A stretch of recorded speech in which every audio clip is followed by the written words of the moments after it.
Hello, welcome to episode number 532 of the TEW 2020 Challenge Run. We're here for SmackDown week 4 of May 2024.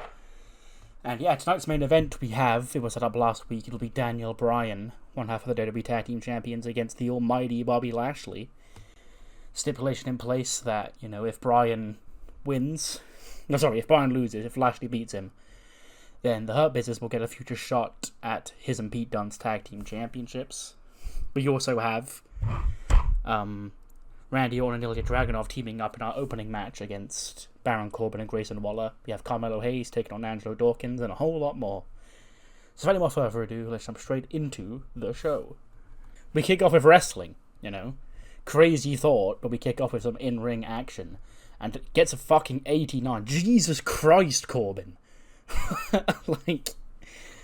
Corbin's been he's not really been used a lot recently. But with performances like that, I don't know if it's because he's in a tag team, people seem to score higher in tag matches. But yeah, holy shit, Corbin. He gets an 88, Randy gets an 83, 91 for Ilya, 72 for Grayson Waller. And yeah, it is Randy Orton and Ilya Dragunov, the team dubbed Tsar KO, who pick up the win in 11 minutes and 51 seconds. Ilya pins Baron Corbin with an H-bomb. Apparently the wrong guy took the pin here because Corbin is the fucking star. Fuck me. Anyway, after the match, Randy takes the mic and he goes, "I've said it before to Ilya Dragunov and I'll say it again here. Throughout my entire career I've had a lot of friends, I've had even more enemies. A lot of people can trust me, a lot of people proved that they can't trust me. But I don't know if this is about trust, or if this is about friendship. It's just a sign of mutual respect that this man right here, Ilya Dragunov, the Mad Dragon, and me, the Viper, the two most dangerous men here on SmackDown, on unrivaled respect. And tonight we just proved that not only alone are we great, but together we make one hell of a tag team." And he goes to handshake Ilya Dragunov, and Ilya Dragunov shakes his hand. And they pose after winning the match. So yeah, kicking off with in-ring action, SmackDown should probably do that more often. But there's normally a Queendom segment to do, but Queendom are, they're taking a few months off the main event scene right now. So yeah. We then cut to, how I'm imagining this in my head, it's like a fucking, a big open, arena. Not arena, I can't, what's the word I'm looking for? It's like a big hall, a big empty hall. Yeah, I guess. Like when you go to a convention and there's stands all around there. Like that. But it's a taster day for universities and schools and shit. And the Chase U boys and girls arrive. And I'm like, alright boys, big day today. Summer school's coming up, a lot of applicants going to be looking for their number one university choice, and we're here, right here, and why? To make sure that they pick Andre Chase University. Now, Thea, Haley, Morgan, Hams, Shane, you've been going to Chase University for a long time now. And I think it's time you spread some of that Chase University knowledge around. So, Hams and Morgan, you go over there, Thea and Haley over there, Shane, Keith will keep you company over there, and I'll be here by myself. And we're going to try our best to recruit some top-tier talent for Andre Chase University. So yeah, cut back to this throughout the night to see how they get on in their recruiting, because, summer school's coming up. They need some summer school recruits. Then cut backstage. Kayla's there with Raquel and Kyrie. It's just, last week, you two seemed to share a bond over your disdain for Queendom. And tonight you two have got tag team action. It'll be you two against two local girls. And, well, how are you feeling going into tonight? And Raquel goes, well, I've had a lot of respect for a girl like Kyrie Sane for a long time now. And recently, when I was right back here to SmackDown, myself and an old friend, we sort of mended fences over issues that we had in the past. And that certain friend, needs our help right now to try and fend off Queendom. And the way that Cammy and the rest of them are going about things, and the way that they booted Kyrie when Io came back last year. We've got a vendetta, and we need to make things right around here. So, you think it's time to bow down to the queens, and I say, you haven't seen the very best of me and the Pirate Princess. So yeah, Raquel and Kairi go out for tag team action. Let's see how they do. They don't work well as a team. Okay. I can work around. It's not ideal because, I mean, they weren't a permanent tag team going forward, but they will sort of be aligned for a couple of months. So that's not ideal, but you know, it's something I can work with. They beat Ava Lawless and Amira, two NXT girls, I guess. In 6 minutes 16, Kairi pins Ava with an insane elbow. 60 for Raquel, 75 for Kairi, 18 for Amira, 23 for Ava Lawless. So yeah, you know, again, not ideal. You know, no negative chemistry is ever ideal, but like, I could dance around this, it's fine. It's not the end of the world. But after the match, out comes Cammy and the rest of Queendom. Just, look who it is. It's the new heroes here on SmackDown. Raquel, you know, you and Dakota, you go way back. In fact, you actually came to SmackDown together 4 years ago. I commend you for making fences with such a horrible human being. But, Kairi, you know, you should have known better. Do you not remember the last time you were here, the last time you faced off with the genius of the sky, last time you dared defy me? We actually sent your ass back into Raw where you floundered around looking for new friends because your old friends had seen the light and turned their back on you, left the Pirate Princess to drown. But here you are, coming together to fight the good fight, the moral fight, against Queendom, against myself, against the heir apparent Utami Hayashishita, against the Flying Flame, Yoko Ubihara, against the Empress of Tomorrow, Asuka, and the inaugural ECW Women's Champion, the glorious Julia. But now, you know, you seem to be a little bit outnumbered. I see 2 of you, I see 4 of us. So now it's time to teach a lesson as to what happens when you try and overthrow this Queendom. And Utami, Yoko, Asuka, and Julia get on the apron. Kairi and Raquel, like, they're getting ready to fight 4-on-2 when Meiko Satomura and Aoi Maikawa of Ichiban appear behind Raquel and Kairi, and they're like, now they're even, you know, they're calling Queendom on. You know, Yoko's looking like she wants to get in there and start fighting her old friends. But then Cammy sort of like ushers them off the ramp or off the apron. She goes, "Come on, you know, it's not worth our time fighting these people. We don't waste our time with guys like this, okay? We're the Queendom, we rule here, we fight when we say we fight, and we don't fight you guys. We're above that." We then get the first of the Chase U segments from the big, I guess, school open day. Hams is off at the buffet somewhere eating. And Marcus, when the hell is Hammy going to get back? You know, I can't do all this by myself. You know, I'm very overwhelmed. You know, I'm going to forget my lines. You know, Hammy's the charm here. You know, she can't even really speak the language well. But, you know, she's the person who's, the charisma of the team. I'm just going to flutter over and stumble over my words and everything. Then we get a group of people coming up. Just four local workers. Going, "Hey, you know, Chase University, you know, what's this place all about?" She goes, It's a great, fun, exciting place where you can come together and hone your... I'm sorry, I'm not very good at this whole selling thing, you know. There's other stands around here advertising Chase University. Maybe go see one of them, you know. I'm waiting for my friend to get back. And then one of the guys is like, "Hey, you know, you put a lot of effort into this. You know, you don't really seem like a girl who'd do well at school. You seem like you'd be too obsessed with, like, coffee and, like, being popular and all that stuff." One goes, I'm a good student, okay? And you too could be a good student with Andre Chase University. Give it a look." She slides a flyer across at him. And then they will take one and leave. So, yeah, the first recruiting segment of the day went, I guess, okay. This people here, Robin Christopher, Lavender Sky, Romeo Nightingale, Madeline Fields, they're all a bunch of regens of NXT. This selection of people will not pop anybody, apart from like 4 human beings on planet Earth, none of whom I think watch the series. But this is an inside reference just to pop me. We then cut backstage to Neville, who's with Kayla Braxton.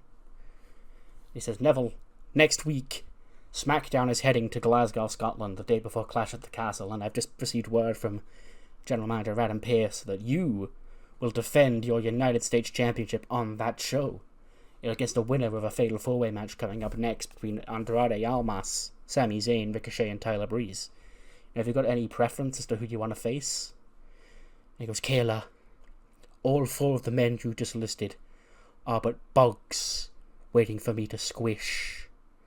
Adam Pearce knew better than to put the bastard on Clash at the Castle, because he knew that it would be an awful, awful thing to wear a brutalization of any of his wrestlers on a premium live event. Now that worm Sami Zayn has been taking shots at me all week. He seems to think he's entitled to this championship. Well, tonight, we'll see if he really deserves it, don't we, Kayla? So yeah, that's coming up next. Andrade, Sami, Ricochet, and Tyler Breeze. Kids are fucking 94. I picked this selection of people out for a reason, and this was the reason. Breeze, I guess, the lowest performer of the bunch, but he gets an 84, which is actually a lot better than I thought Tyler Breeze was scoring. But yeah, he doesn't take the pin, because I pinned him, Sami pinned him like 2 weeks ago. So, Ricochet does take the pin here, but it is Andrade. With Zelina Vega at ringside, they've sort of been slowly coming back together over the last few weeks after they both lost last week. And yeah, with Zelina by his side, Andrade pins Ricochet with the Hammerlock DDT to earn himself a shot at the United States Championship of Neville next week. What a match that'll be. 90 for Andrade, 93 for Ricochet, 90 for Sami Zayn, and 84 for Tyler Breeze. So yeah, big. I say main event. I think it's actually not going to be the main event. It probably opened the show because I have a main event planned that is not that next week. But yes, Andrade and Neville next week in Glasgow. And then cut backstage, Dakota, she's in there, she just arrived, she's packing up, she's opening up a suitcase and shit. Candice LeRae walks in, she goes, hey girl. She goes, listen, I know you want to talk about, last week, tensions flared up. I was just trying to help Tegan, I was trying to hand her the championship and show her some respect after our fight last week. Candice goes, I know tensions between you and Tegan are tight right now, but that's actually not why I came to speak to you here. Dakota goes, oh really? Okay, well that makes a change, well what's up? And she goes, it's about next Saturday, me and you, we're wrestling for these women's tag team championships, and I don't know if you've noticed, you and I, we haven't exactly teamed before. I think we had one match together, and we lost it. So, what are you saying, tonight? You and I get some reps in? Do some tag team stuff, huh? What are you saying? And the guy goes, do you know what? I actually hadn't thought about that. So yeah, tonight, let's get this work and show Tegan and Piper they're not the only 2 of us that can do this tag team shiz. And they do like some sort of secret handshake or whatever. And then yeah, Dakota and Candice in tag team action tonight, because it is true. I literally looked this up, the entire history of the Save. They have never teamed. They've only ever teamed together in a 2-on-2 match once, and I think that was against Bianca and Io before WrestleMania. So like, yeah, I've never in an actual tag team match. So yeah, the number one contenders for the tag titles should probably have one of those. But then cut back to the Chase U recruitment day. We're at the Shane Reynolds booth, and he's got a bunch of young women around the booth. He goes, hey, listen, guys like me, you think we're a dime a dozen in a place like Chase University, but honestly, there's not really a lot of guys like me, but it's a great time, You get days off whenever you're asked for them, you get to bring drinks to class. It's all great, it's all fun and games, and not only on top of that, I'm free every night from 3:30 to midnight. And I'll go, oh my god, Chase University sounds like a great time. And then Keith Lee goes, him. He goes, Keith, I was just telling these girls about Chase University. He goes, indeed you were, Shane. I couldn't help hear the blasphemous mistruths coming from your mouth. And Shane goes, what, Keith? No. Chase University is all about that. He goes, young ladies, you seem more self-respecting than to listen to the drivel that my student here has just told you. Chase University is not about partying all the time, not about having fun and games. It's about learning and becoming the very best version of yourself. That is indubitably the fact, and we will remain the #1 university in professional wrestling. Now, I'm sure you're all interested to hear more. And then all the girls walk away.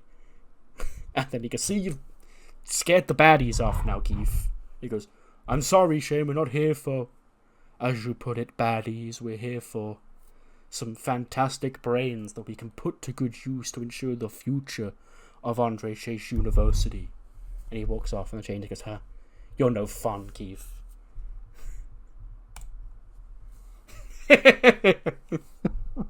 I forgot I changed the picture. Carmelo Hayes. We got a Carmelo Hayes backstage. And he's looking frantic backstage. He's going up to random people and goes, hey, have you seen Omos? I go, no, I haven't, sorry. He goes, hey, have you seen Omos? He goes, no, I haven't, sorry. He goes, how the hell do I lose a 7'3" Nigerian giant? He turns around the corner, he sees Omos there talking to random women backstage. He goes, hey, there you are. Come on, I've got a match tonight. He turns around and he's there, and he's wearing sunglasses. He goes, oh, Carmelo, I appear to have lost track of time. He goes, lost track of time? What the hell are you doing here? Omos, we got a match. He goes, shh. Today, I'm not Omos. Today, I am Mr. Tall and Sexy. And Miller just sort of glares at him and goes, what? Okay, I don't care what your name is. You're a 7'3" Nigerian giant. I want you by my side tonight against Angelo. Now come to the ring with me. And Omos does fall into the ring.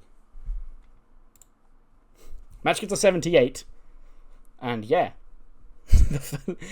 Angelo Dawkins defeats Carmelo Hayes here. The finish is exactly what you expected. Omos is at ringside. Sorry. Mr. Tall and Sexy is at ringside. Watching Carmelo Hayes' back. When, of course, he spots a planted fan in the front row. Female, of course. And he goes there, he tries to be all Mr. Tall and Sexy. She's smelling his fragrance is making her call him Zaddy, all that shit. And Melo turns, he sees this, out the quick goes, hey, big man, what you doing? Come watch my back. Turns around, Dawkins plants him with that big spine buster. 1, 2, 3. And Angelo Dawkins picks up the win here. 72 for Angelo, 83 for Carmelo Hayes. And yeah, that's a big win for Dawkins. The birth of greatness himself. Could be on the verge of rebirthing his career. But Carmelo Hayes is... he's got a bit of trouble with his bodyguard right now. And then cut backstage. Nick Aldis is in the GM's office. And he's got Pretty Deadly, he's got Aussie Open, he's got The Labyrinth, and he's got William Regal on behalf of the Creed Brothers. All trying to talk over each other to get his attention about why they all think they should be next in line for a shot at the WWE Tag Team Championships. Well, because listen, me and Adam have actually been talking about something groundbreaking, something that's never been seen before for the SmackDown Tag Team division, because you are also great, talented tag teams. We couldn't really pick one of you. So, we need to speak to Adam, get this greenlit. Then we've got to talk to Batista and Russo. But we're pretty sure that next week we've got a blockbuster announcement that on behalf of myself and Adam Pearce, be delighted to share with you and the rest of the WWE universe. And it will change the tag team division here in WWE forever. So yeah, a lot of tag teams moaning at Nick Aldis. What could he be cooking though? What's this big blockbuster announcement that him and Pearce have got next week? We cut backstage again. Omos is talking to Fallon Henley and Mickie James. Fallon's getting ready for her match up next against Tonya Breeze. When Melo walks out, he goes, hey, Earth to big man. What the hell was that out there? I ain't paying you, to stand around ringside talking to women in the front row, okay? I'm paying you to watch my back, and you didn't watch my back, okay? It sure as hell there ain't no brains in that big-ass head of yours. And Omos goes, I was just wishing Fallon luck in her match tonight. I think this fragrance is really working on me. Melo goes, I don't give a damn about no fragrance. I don't care if I give a damn about you or anything else you're going to do. You know what? If you can't even do your job properly, I don't want you around me anymore. Get out of here. You're fired. And then Omar sadly takes his sunglasses off. He looks down at him. But he turns around and another woman's there. He goes, "Oh my god, I love your fragrance." And he puts the sunglasses back on as he smiles. He goes, "Oh, do you?" Quick promo. Zelina Vega was the only person I rated here, and she gets an 86. That's really fucking good. But yeah, Zelina, she cuts a promo. She's backstage with Andrade and Angel Garza. She says, "Neville, you talk a lot of shit. You like to call yourself the bastard around here, okay? I think you're compensating for a lot. Okay, you're compensating for the fact that you think that you're the greatest wrestler here on SmackDown. You think that you have what it takes to carry that United States Championship to new heights. Well, let me introduce you to a man who you think you know, but you don't quite know him the way I know him. This is your challenger for next week. This is Andrade Cien Almas." Andrade recently hit a bit of a rough patch before coming back here to SmackDown, and I was finding my feet by myself as well, but I figured me and Andrade, we were perfect together. And Angel Garza, history be what it is, all those years ago when we booed him out of this mafia, he floundered without us, so now we're gonna rise to the top together, and that starts next week when Andrade takes your United States Championship in Glasgow. 50, yeah, sure. This is a match that happened. The women's division on SmackDown is in a situation where I've cut my nose off to spite my face, because the two top stars of the division I've currently got off television for no reason. Other than, storyline reasons. But yeah, so I'm trying to find matches, because I like to have at least 3 women's matches every show, 3 men's matches, and then the 4th can either go either way. So yeah, so this was the 3rd women's match of the night. Zelina was busy managing Andrade, everybody in Queendom, Chase U were busy. So yeah, Fallon and Tonya, they had a match. Fallon gets a 50, Tonya Breeze gets a 33. Fallon does pick up the win here. Yeah. Sure. We then cut backstage, not backstage even, back to the Chase U recruitment day. Althea Hale is still there, she's, buzzing off her tits. Go out to every single person, she's, "Hey, have you heard of Andre Chase University? It's a really great university. There's a lot of great wrestling coaching going on there. You got Andre Chase, Mr. Chase himself, you got Keith, you got myself. It's just such a great time, A bunch of come and learn more about it." And then Ronnie Crash, this guy here, random local guy's like, I'm good, thanks, you're just scaring me. Goes up to a different person, goes, "Hey, Andre Chase University, it's a great time, there's a lot of great students there, you can learn a lot." And then he goes, "Well, if there's a lot more students like you there, I'm sure as hell willing to open up and join."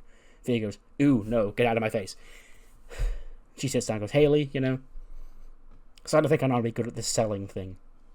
She goes, "You're trying your best, it's your bundle of energy.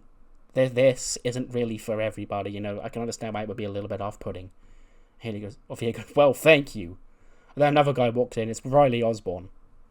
He goes, "Chase University, huh? I've heard of that, You were the guys, you took down that mafia back at WrestleMania, right?" Thea shoots up off her chair. He goes, Yes, that was us. We're on Chase University. We're currently recruiting. What do you think? Next week, got a tryout." He goes, "Huh? I'll think about it." He takes the invite and walks off. And Thea goes, "Oh my god, hey, did you see that? He's going to do it. He's going to think about it. He's going to join Chase University because of me. Because of my pitch. I'm such a great salesman. I need a little salesman cap. Chase University, going to the sky, baby. Because of me. Because of Thea."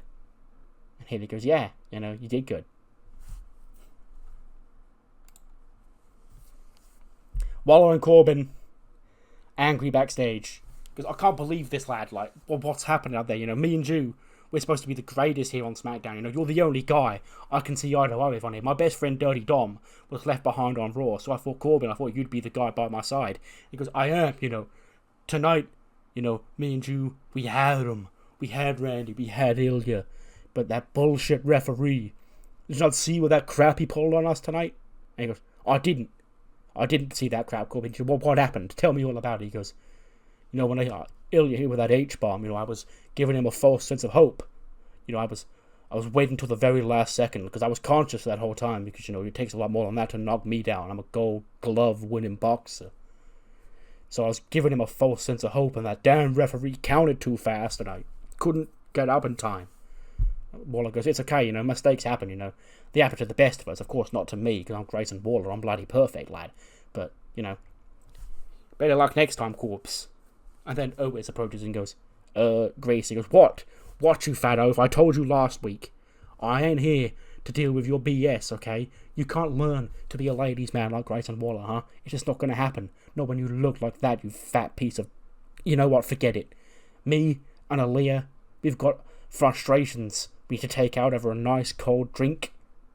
Back at the hotel room, we've got a hot tub, and who knows where that's going to lead, lad. I'll see you later, you fat oaf. Otis looks all sad. When we see a big hand just pop up on his shoulder. Like, the camera shot is still just showing Otis' sad face, but we see this massive hand plonk on his shoulder. And of course the camera pans up, and Mr. Tall and Sexy is there with his sunglasses on looking down at Otis. He goes, you don't need help from Grayson. If you want her to call you Zaddy, you see Mr. Tall and Sexy. And then he walks off. And Otis, of course, ponders this. He catches a sniff of the fragrance that Omos was wearing. He sort of goes, nods his head. 79, sure. Caden and Katana are here. They are NXT people, technically. They sort of just float and pop up on the show when I need a tag team. But yeah, they're here today to face off against Dakota Kai and Candice LeRae, because they need a win before Clash at the Castle. Candice pins Caden Carr with the Wicked Stepsister PK combo, so I'm imagining this in my head. They need a tag team finisher. Candice will get her up, in position for the Wicked Stepsister, and then, before she stomps her head on the mat, Dakota would run in, sort of, boot him in the face, and then Candice would stomp it down, so it's basically 2 kicks in 1. It's a work in progress. 83 for Dakota, 93 for Candice, 53 for Caden, and a 69 for Katana. But yeah, our number 1 contenders for the tag titles finally have a tag team victory under their belt. I definitely click next segment. It's Kayla Braxton backstage with the tag champs. And she goes, Piper, Tegan, Candice and Dakota, victorious here. They're looking more like a tag team than ever before. What are your thoughts going into Clash at the Castle? Tegan goes, last week, I nearly had Dakota. I was nearly standing here tonight as the Women's World Champion. A Clash at the Castle, it's in Piper's home country. My best friend through thick and thin, everything that we've been through. I didn't win these championships alongside her. I might have let her down in front of her own people. Candice and Dakota can win as many tag team matches as they want. But next Saturday, they're our enemies. After everything that we've done together, all that is forgotten when the bell rings next weekend. And then when the bell rings again, and me and Piper stand victorious, maybe then, these issues between myself and Dakota, we can finally put them to bed. And then Piper goes, that, basically. We cut back to Daniel Bryan. He's training with his boys in the Dragon's Dojo, ahead of the main event tonight against Bobby Lashley. He's grappling every single one of them, taking it in turns, teaching Miles everything. And they go, and Pete just looks at her and goes, what are you doing here? Bryan turns his head and he stands up, and Swerve walks in with Lord Bando. So he goes, listen. I ain't here to cause a scene. I'm here to do the complete opposite of that, in fact. Last week, Bobby, he was trying to take a swing at the king. Bobby was trying to learn that it's my house the hard way.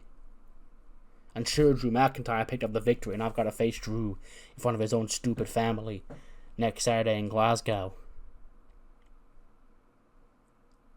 But I need Bobby out of my hair.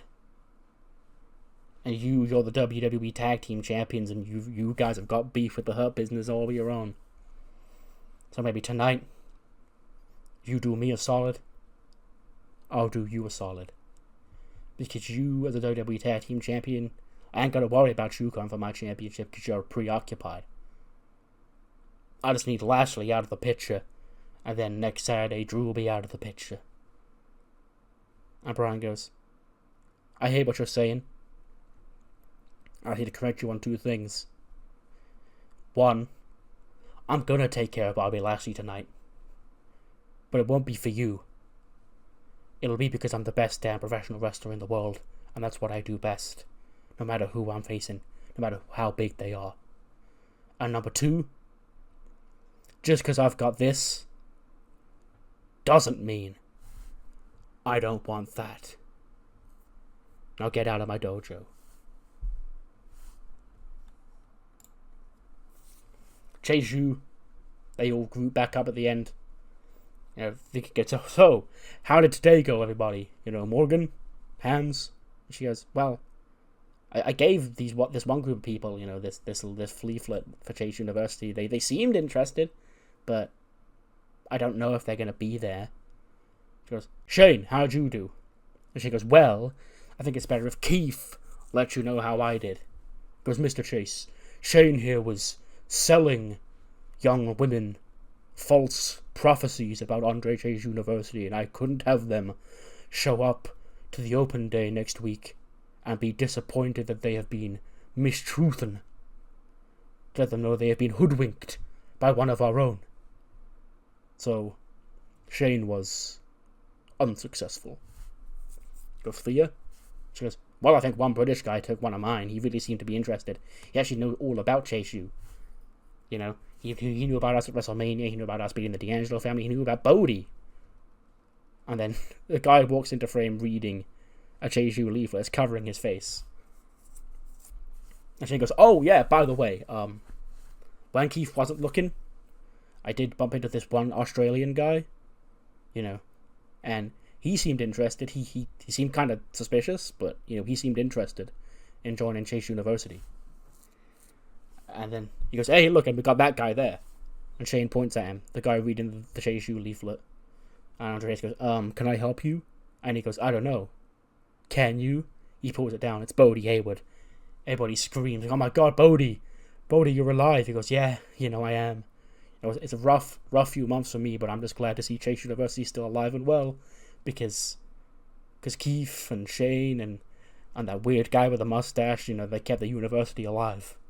But I hear we're looking for new recruits next week. I'm here to say, Mr. Chase, I'll be honored to be a part of it. And Andre goes, oh, Bodie, you come here. Gives him a big hug. He goes, don't you ever take any time off from Andre Chase University ever again. You're my prize boy. My prized student, no offense. But Bodie was my first. But yes, next week, we are going to have a big battle royal on SmackDown. Well, specifically, next week, we're going to have a men's battle royal on SmackDown. There might be a women's one at a different point in the future. But yeah, I guess the winner of the battle royal gets the summer scholarship at Andre Chase University. And Bodie's back. That's nice. Next week, it's a big show in Glasgow, just 24 hours before Clash at the Castle. And we have a big championship match set for that show. It'll be Andrade Cien Almas, who was victorious in the Fatal 4-Way tonight, taking on the champion Neville in the OVO Hydro in Glasgow. Plus, Tegan Knox and Piper Niven, they saw Dakota and Candice pick up a tag team victory tonight. Anything they can do better. It'll be tag team action, and the tag team champions will be in non-championship action next week. Plus, a spot in Andre Chase University is on the line. A summer scholarship will be won by one lucky individual in a battle royal next week. And Adam Pearce and Nick Aldis have a major announcement regarding the tag team division that they claim will shake up the WWE tag team division forever. God knows what that could be. Only have to wait and see next week. Holy fuck! 99. Like, okay. I mean, it's Daniel Bryan, so it shouldn't, but that absolutely did take me by surprise. Lashley defeated him, though, in 1853 with a spear. Yeah. 94 for Bryan, 81 for Bobby Lashley. And yes, that victory does mean that the Hurt Business being Ronnie Hughes and Damon Kemp, will be receiving a championship opportunity against Daniel Bryan and Pete Dunne at some point in the future. It won't be next week, and you'll find out why shortly, but yeah, there will be a tag team championship match in the future between Hurt Business and Dragon's Dojo. Yeah, fucking 99 for this. Jesus Christ. Alright, Bobby, calm down. But after the match, Lashley's celebrating, he's giving it the fist pumps to his theme and all that. He turns around, Swerve drops him with a house call. And he sort of looks down at Bryan on the floor. He goes, "Got him, have you? You're gonna take care of this guy, huh? I guess I've got to do it myself." He hits Bobby Lashley with another house call. He then goes up top for a Swerve stomp. Drew McIntyre's music hits. He rushes down. Swerve jumps off the top rope. Drew ducks underneath him. Claymore's the World Heavyweight Champion. He kips up. He's going ballistic. He Claymore's Daniel Bryan when he gets to his feet as well. And then, he turns around face to face with Bobby Lashley. They sort of just stare at each other. Drew goes to leave. And then he delivers a Claymore to Bobby for good measure. Because again, he is still a heel. But he's feuding with a bunch of heels.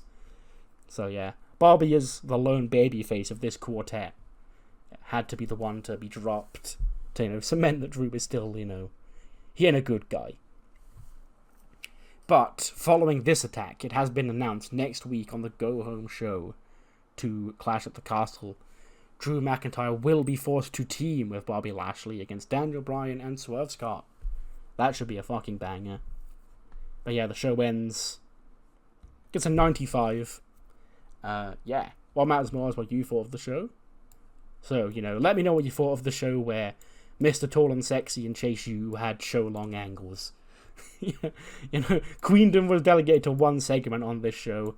The Women's Champion was delegated to like a tag match. The World Title picture only really kicked up in the last 20 minutes. But yeah, Chase U and Omos as Mr. Tall and Sexy, they were all over the show. So this was a 10 out of 10 show in my book. But yes, coming up next we do have Velocity. Velocity kicks off with RJ City in his office. And he actually got two big announcements for the future of the Cruiserweight division. The first is that, Axiom's going to need another challenger. And he says, why bother with one challenger when you could do 5? So over the next few weeks here on Velocity, we're going to have a series of singles matches, which will essentially be qualifiers for next month in Montreal, the day before Money in the Bank. So, the penultimate episode of this save, or of TEW 2020 even. Axiom will defend his Cruiserweight Championship in a 6-way, what we're calling High Wires match. Which is, as you can imagine, Ulma X rules, basically. The belt's hanging above the ring, yeah. So yeah, Ulma X match, basically, effectively, coming to Velocity in 4 weeks' time, the day before Money in the Bank. And we've got 2 qualifiers for that match here tonight. The first being Danger Zone against Adrian Quest from AAA, and then Oro Mensah against the 7'3" giant Andrew Everett, who's probably got a bit of an advantage in high wires if you think about it. Plus, the second announcement, which we teased last week when Funaki spoke with Danger Zone, he said there was a speedy announcement coming to Velocity, and that is in the form of a new subsection of Velocity and a new championship to go with that subdivision of Velocity, the WWE Speed Championship. 3-minute matches, title matches of 5. A tournament for that will kick off. It will kick off on the 1st of July, so the first Velocity of TW9. The week after the Ultimate X match is when the tournament to crown the inaugural WWE Speed Champion will take place. I got weirdly a lot of requests to run Speed, and I know I could do it normally, but this show's called Velocity. It just felt right to make it a subsection of this rather than its own thing. Because, yeah.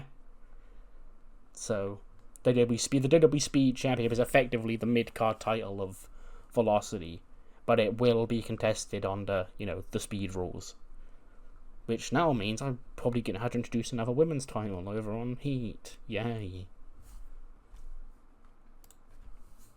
the first High Wires qualifying match does indeed see our boy Danger Zone Charlie Ryland pick up the win over Adrian Quest in 10:56 of a Rage Face Jam. Gets a 59, he scores a 63 and a 44 for Adrian Quest. So yeah, he's the first contender confirmed for that High Wires match in 4 weeks' time. We then get a quick interview with Funaki talking to the 7'3" giant Andrew Everett. And he says, Andrew, what are your thoughts ahead of this qualifier for High Wires? And he says, Funaki, look at me. I'm standing 7 feet 3 inches tall. I am a goddamn giant here. The fact that I'm even in this division, because I weigh less than 205 pounds, is a miracle. I don't need to climb these wires like the rest of these small men do, because I'm a goddamn giant. I can just grab and reach the belt. And tonight when I beat Oro Mensah, I'll cement my space in that match. 63 minutes. No, 63 minutes? Fucking hell. 63 rating. Oro Mensah does beat the giant, sadly. So, our boy, the 7'3" giant, will not be able to reach up and grab the belt, because he's not in the match. Oro Mensah is. He defeats him in 12 minutes and 8 of an instant kill. 68 for Oro Mensah, 49 for Andrew Everett. So yeah, currently it stands at Axiom, Danger Zone, and Oro Mensah, with 3 more competitors to be announced over the next few weeks. The main event is a Trios Championship match we set up last week. Gets a 73. The Dragon's Dojo just needed defense, so they beat Angelico, Cruz El Toro, and Joaquin Wild. Dante pins Angelico in 15:45. 64 for Dante, 68 for Oni, 83 for Gresham, 68 for Joaquin, 55 for Cruz, and a 70 for Angelico. And yeah, and that ends Velocity, which gets us on 64, and that ends SmackDown. So yeah, I'll see you next time for Raw, the 1st of June episode of Raw, and the go-home show to Clash at the Castle. See you then.